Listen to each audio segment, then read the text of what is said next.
সম্মানিত সুধী, হযরতুল আল্লাম শহীদ মরহুম আল্লামা দেলোয়ার হোসেন সাঈদী রাহিমাহুল্লাহ ওনার স্মৃতি বিজড়িত আজকের এই ঐতিহাসিক প্যারেড ময়দানের তাফসিরুল কোরআনের প্রোগ্রামে সব আছে। স্টেজ আছে, শ্রোতা আছে, প্যান্ডেল আছে, মিডিয়া কাভারেজ আছে, কিন্তু আমাদের কলিজার টুকরাটা আমাদের মাঝে নাই।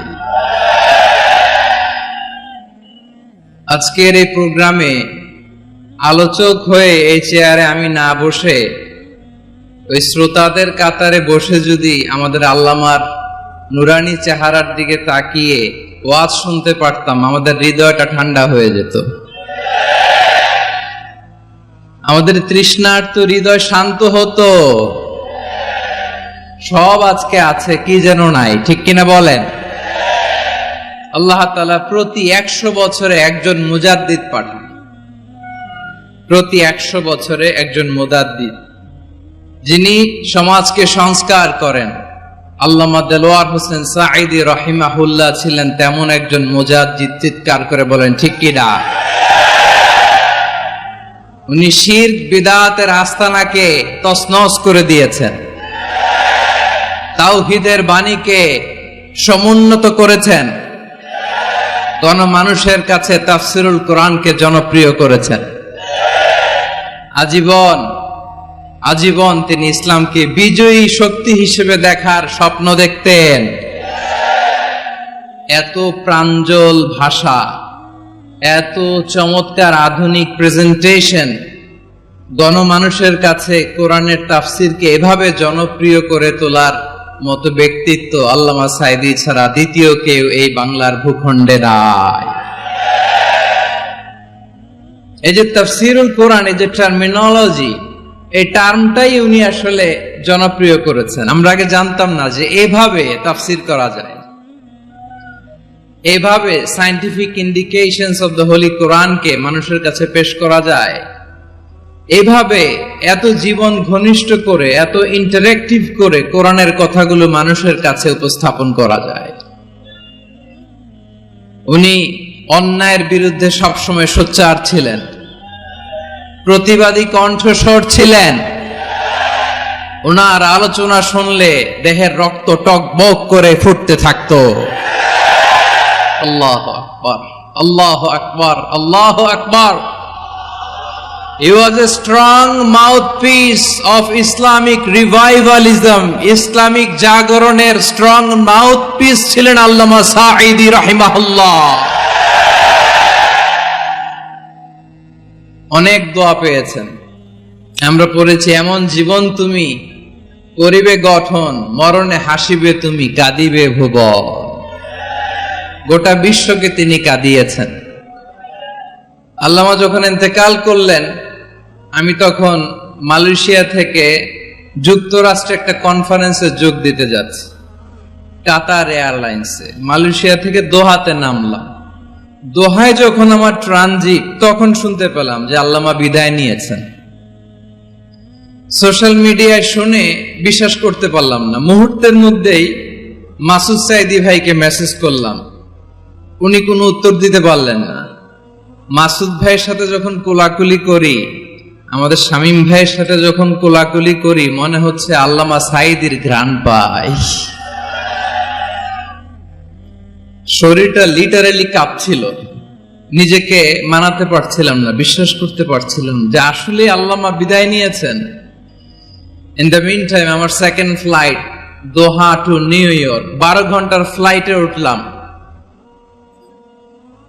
ইন্টারনেট থেকে বিচ্ছিন্ন হলাম। নামার পরে শুনলাম আল্লাহু আকবার, যেখানে ওনাকে কবরস্থ করার কথা ছিল সেখানেও কবর দিতে দেয়া হয় নাই। ছবিগুলো দেখতে লাগলাম, হাসি মাখা মুখ, হাসি মাখা নিথর দেহটা, মরণে হাসিবে তুমি, কাঁদিবে ভুবন। From east to west, from north to south, the entire globe, গোটা বিশ্ব ওনার জন্য কেঁদেছে, গোটা বিশ্ব কেঁদেছে। কাবার গিলাফ ধরে ধরে মানুষ চিৎকার করেছে। এর চেয়ে শ্রেষ্ঠ মৃত্যু কার হতে পারে? আমাদের আল্লামার আর কি পাওয়ার ছিল বলেন? আর কি পাওয়ার ছিল? কুল্লু নাফসিন যায়িকাতুল মাউত, যারাই দুনিয়াতে আসবে তারা ইন্তেকাল করবে, এটা আমরা মেনে নেই, এটা আমরা জানি। কিন্তু অবাক করা বিষয় হচ্ছে আমরা আজও জানি না আমাদের আল্লামার মৃত্যু কি স্বাভাবিক হয়েছে নাকি এটা পরিকল্পিত মেডিকেল কিলিং ছিল। এটা যে পরিকল্পিত মেডিকেল কিলিং ছিল এটা ধারণা করার পেছনে অনেক কারণ আছে। তিনি আধিপত্যবাদের বিরুদ্ধে সোচ্চার ছিলেন, ফ্যাসিবাদের বিরুদ্ধে সোচ্চার ছিলেন, রাজনৈতিক প্রতিহিংসার শিকার ছিলেন। এজন্য এটা মেডিকেল কিলিং হতে পারে এ ধারণা আমরা করতেই পারি। আওয়াজ করে বলেন ঠিক কিনা? যে সময়টা আমরা কাটাচ্ছি এত সুন্দর সময় বাংলাদেশ আর পাবে না। আমাদের জন্মের পর থেকে এরকম চমৎকার সময় আমরা পাই নাই। এটাই আসল সময়।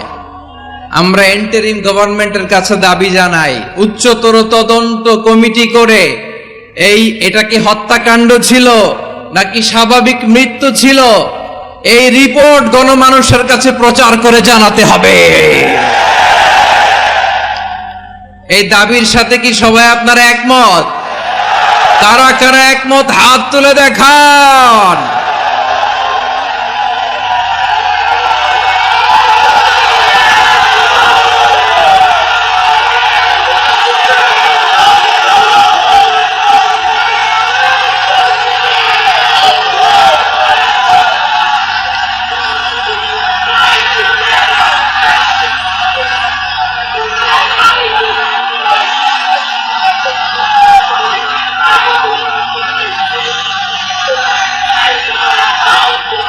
আমার প্রিয় ভাইয়েরা, প্রিয় চট্টলাবাসী, আল্লাহ তাআলা তার এই মুখলেস গোলামকে তার জান্নাতুল ফেরদাউসের মেহমান হিসেবে কবুল করুক, তার জীবনের সকল খেদমাগুলোকে কবুল করুক, জান্নাতুল ফেরদাউসের আলা মাকামে তাকে মেহমান হিসেবে কবুল করুক। আল্লামা শহীদ দেলোয়ার হোসেন সাঈদী রাহিমাহুল্লাহ, উনি ছাড়াও এই ঐতিহাসিক ময়দানে কথা বলেছেন আল্লামা লুৎফুর রহমান রাহিমাহুল্লাহ। চলে গিয়েছেন আমাদেরকে ছেড়ে। তিনি বলতেন, ইনশাআল্লাহ মিজান আবার আসবে।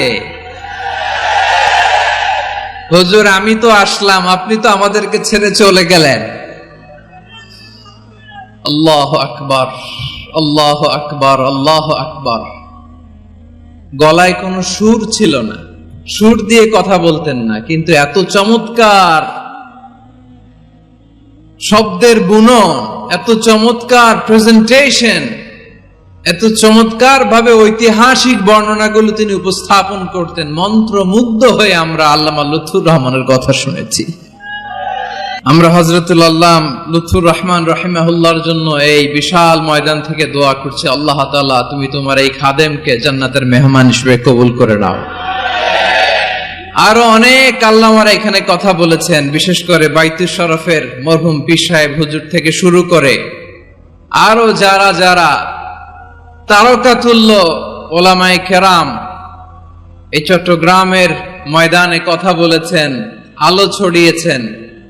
আমরা এই লক্ষ লক্ষ তাওহীদি জনতাকে নিয়ে তাদের জন্য দোয়া করছি, আল্লাহ তাআলা ওনাদের জীবনের সকল ভুল ত্রুটি ক্ষমা করে দিয়ে তাদেরকে জান্নাতুল ফেরদাউসের মেহমান বানিয়ে নিক। প্রিয় ভাইয়েরা, আমি নগণ্য একজন কোরআনের ছাত্র, এত বিশাল মঞ্চে এত বড় প্ল্যাটফর্মে কথা বলা আমার জন্য সাজে না। তারপরও আমাদের মুরব্বীরা আমাদের ডানে বায়ে বসে আছেন, ওনাদের আদেশ ক্রমে, ওনাদের অনুমতি ক্রমে কিছু কথা আজকের এই ঐতিহাসিক প্রোগ্রামে আপনাদের সামনে উপস্থাপন করার চেষ্টা করব। ওমা তাওফীকি ইল্লা বিল্লাহ। প্রিয় ভাইয়েরা, 5 দিন ব্যাপী এই তাফসীরুল কোরআনের প্রোগ্রামে অনেক ওলামা হযরত কথা বলেছেন। যারা কোরআন সুন্নাহ থেকে আমাদেরকে কোরআনের কথাগুলো শোনালেন, আমরা যেন সেগুলো আমল করতে পারি, আল্লাহ আমাদেরকে তৌফিক দান করুক। শুরুতে আমাদের নিয়তটাকে খালেস করে নেওয়া দরকার। এই যে গ্যাদারিং, এই যে হিউজ শোডাউন, এগুলো যদি আমাদের নিজেদেরকে পরিবর্তন না করে তাহলে এতে কোনো লাভ নাই। জোরে বলেন ঠিক কিনা?